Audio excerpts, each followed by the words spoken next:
ಇನ್ನು D K Shivakumar ಅವರು ಕೂಡ ತಮ್ಮ ಭಾಷಣದ ಸಂದರ್ಭದಲ್ಲಿ ಕೆಲವು ವಿಚಾರ ಪ್ರಸ್ತಾಪ ಮಾಡ್ತಾರೆ. ನಾನು ಕಾಂಗ್ರೆಸ್ಸಿಗ, ನೀವು ನಮ್ಮ ಜೊತೆಗೆ ನಿಲ್ಲಿ, ಪಕ್ಷ ಅಧಿಕಾರಕ್ಕೆ ತರೋದು ನನಗೆ ಗೊತ್ತಿದೆ ಅಂತ ಡಿ ಕೆ ಶಿವಕುಮಾರ್ ಹೇಳ್ತಾರೆ.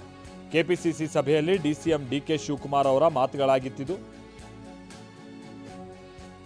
ನಾನು ಇರ್ತೀನೋ ಇಲ್ವೋ ಅನ್ನೋದು ಮುಖ್ಯ ಅಲ್ಲ, ಪಕ್ಷವನ್ನ ಅಧಿಕಾರಕ್ಕೆ ಹೇಗೆ ತರಬೇಕು ಅನ್ನೋದು ನನಗೆ ಗೊತ್ತು. ನಮ್ಮ ಪಕ್ಷ ಮುಂದೆಯೂ ಅಧಿಕಾರಕ್ಕೆ ಬಂದೇ ಬರುತ್ತೆ.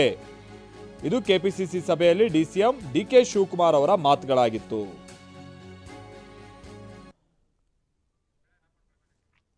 ಸೊ ಡಿ ಕೆ ಶಿವಕುಮಾರ್ ಅವರು ಕೂಡ ನಾನು ಮುಂದೆ ಇರ್ತೀನೋ ಇಲ್ವೋ ಗೊತ್ತಿಲ್ಲ, ಆದರೆ ಪಕ್ಷ ಅಧಿಕಾರಕ್ಕೆ ತರ್ತೀನಿ ಅನ್ನುವಂಥದ್ದು ಅವ್ರು ಹೇಳ್ತಾರೆ. ಅಂತ ಅಂದ್ರೆ ಈಗ ಕೆಪಿಸಿಸಿ ಅಧ್ಯಕ್ಷರು ವಿಚಾರಕ್ಕೆ ಸಂಬಂಧಪಟ್ಟ ಹಾಗೆನೂ ಕೂಡ ಬಹಳ ಪ್ರಸ್ತಾಪ ಆಗ್ತಾ ಇದೆ. ಅಧ್ಯಕ್ಷಗಿರಿಯನ್ನ ಡಿ ಕೆ ಶಿವಕುಮಾರ್ ಅವರೇ ಮುಂದುವರಿಬೇಕೋ ಅಥವಾ ಬದಲಾಯಿಸಬೇಕೋ ಅನ್ನುವಂಥದ್ದೆಲ್ಲ ವಿಚಾರಕ್ಕೆ ಸಂಬಂಧಪಟ್ಟ ಹಾಗೆ ಕೆಲವರು ಅದ್ರ ಬಗ್ಗೆ ಪ್ರಸ್ತಾಪ ಮಾಡ್ತಾ ಇರೋದನ್ನು ಕೂಡ ನೋಡ್ತಾ ಇದ್ದೀವಿ. ಅವ್ರ ಮಾತುಗಳಲ್ಲೂ ಸೂಚ್ಯವಾಗಿ ಅದೇ ರೀತಿಯಾದಂಥ ಕೆಲ ಅಭಿಪ್ರಾಯಗಳು ವ್ಯಕ್ತ ಆದಂಗೆ ಆಯಿತು.